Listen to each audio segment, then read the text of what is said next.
మాజీ మంత్రి ఆనం వెంకటరెడ్డి కాంస్య విగ్రహం పునరావిష్కరణ కార్యక్రమం నెల్లూరు రామలింగపురం ఫ్లైఓవర్ బ్రిడ్జి కింద వైభవంగా జరిగింది. ఎంపీ వేమిరెడ్డి ప్రభాకర్ రెడ్డి మాజీ మంత్రి ఆనం వెంకటరెడ్డి విగ్రహాన్ని ఆవిష్కరించారు.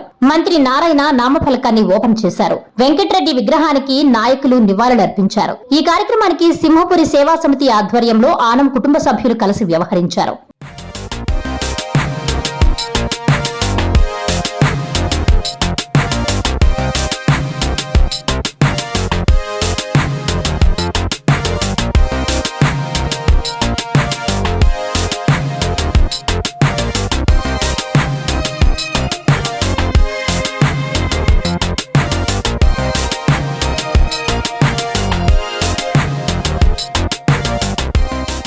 వెంకటరెడ్డి జీవిత చరిత్ర పుస్తకాన్ని మంత్రి నారాయణ ఆవిష్కరించారు. తొలి కాపీని ఎంపీ వేమిరెడ్డి ప్రభాకర్ రెడ్డి, మంత్రి ఆనం రామనారాయణ రెడ్డిలకు అందజేశారు. అతిథులకు వాటిని ఇచ్చారు.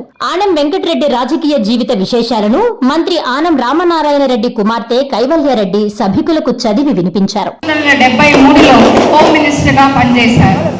74 నుండి 78 వరకు నీటిపారుదల శాఖ మంత్రిగా సేవలు అందించారు. 1983లో కొత్తగా శ్రీ నందమూరి తారక రామారావు గారు తెలుగుదేశం పార్టీ స్థాపించారు.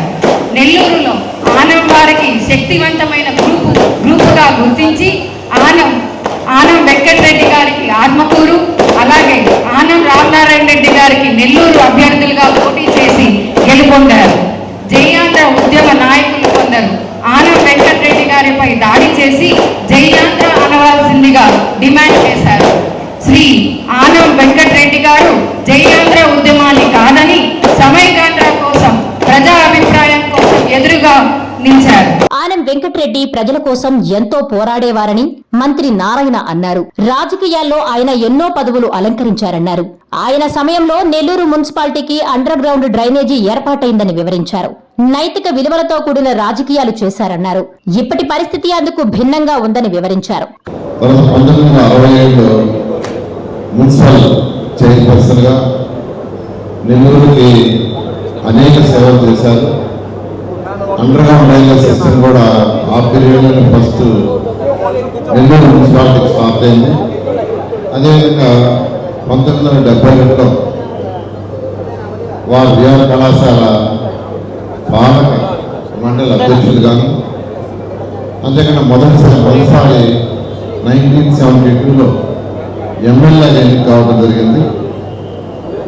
తర్వాత 1973 నుంచి 78 దాకా హోంశాఖ మంత్రిగాను మరియు ఇరిగేషన్ మంత్రిగా చేసి నెల్లూరుకు సంబంధించిన అనేకమైన ఇరిగేషన్ ప్రాజెక్ట్స్ టేకప్ చేసి వాటి ద్వారా నెల్లూరు రైతులకి ఎంతో ఉపయోగపడేటట్టుగా చేసిన వ్యక్తి స్వర్గీయ ఆనం వెంకటరెడ్డి గారు. ఆనం వెంకటరెడ్డిని ఇంట్లో వెంకబాబు అని పిలిచేవారని ఎంపీ వేమిరెడ్డి ప్రభాకర్ రెడ్డి అన్నారు. తన చేతుల మీదుగా విగ్రహావిష్కరణ జరపడం ఆనందంగా ఉందన్నారు. మా కుటుంబానికి వెంకటరెడ్డి ఎంతో ముఖ్యమని వివరించారు. వారి అనుబంధాన్ని వివరించారు. ఈ ఫ్లైఓవర్ వల్ల విగ్రహాన్ని పక్కన పెట్టి కొన్ని రోజులు, ఈ రోజు ఫ్లైఓవర్ పూర్తయిన తర్వాత మళ్ళీ రీఇన్స్టేట్ చేస్తున్నాం మనం ఈ విగ్రహాన్ని. చెప్పాలంటే వెంకబాబు మా ఫ్యామిలీకి చాలా ముఖ్యం. మా ఫాదరు వెంకబాబు ఎంత ముఖ్యం అంటే కలిసి ప్రయాణిస్తుండేది.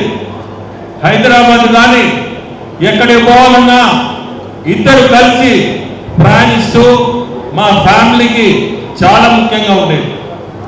ఆ రోజుల్లో అది రామనారాయణ కూడా చెప్పాలి, ఎందుకంటే ఆయన అన్ని కూడా చూసిన వ్యక్తే. రాజకీయ ముఖ చిత్రంలో ఏసీ సుబ్బారెడ్డిది. వారి అనుచరుడిగా రాజకీయ జీవితాన్ని ప్రారంభించిన ఆనం వెంకటరెడ్డి పాత్ర విశేషమైందని మంత్రి ఆనం రామనారాయణ రెడ్డి తెలిపారు. జిల్లా అభివృద్ధిలో వారు చేసిన సేవ మరువలేనిదన్నారు. అన్ని పార్టీల నేతలతో సఖ్యత కలిగిన ఏకైక వ్యక్తి ఆనం వెంకటరెడ్డిని కొనియాడారు. అందువల్లే తమకి కూడా అంతటి సఖ్యత ఉండదన్నారు. ఆత్మకూరు నియోజకవర్గ పోలీసులకు 6 వాహనాలను ఆత్మకూరు నాయకులు అందజేశారు. వాహనాలకు ఎంపీ వేమిరెడ్డి ప్రభాకర్ రెడ్డి, ఎమ్మెల్యేలు కాకర్ల సురేష్, ఎంటూరు నాగేశ్వరరావు టెంకాయలు కొట్టారు. కొత్త వాహనాల తాళాలను ఎస్పీ కృష్ణకాంత్ కి మంత్రి నారాయణ అందజేశారు. రిబ్బన్ కట్ చేశారు. పచ్చజెండా ఊపి వాహనాలను తరలించారు.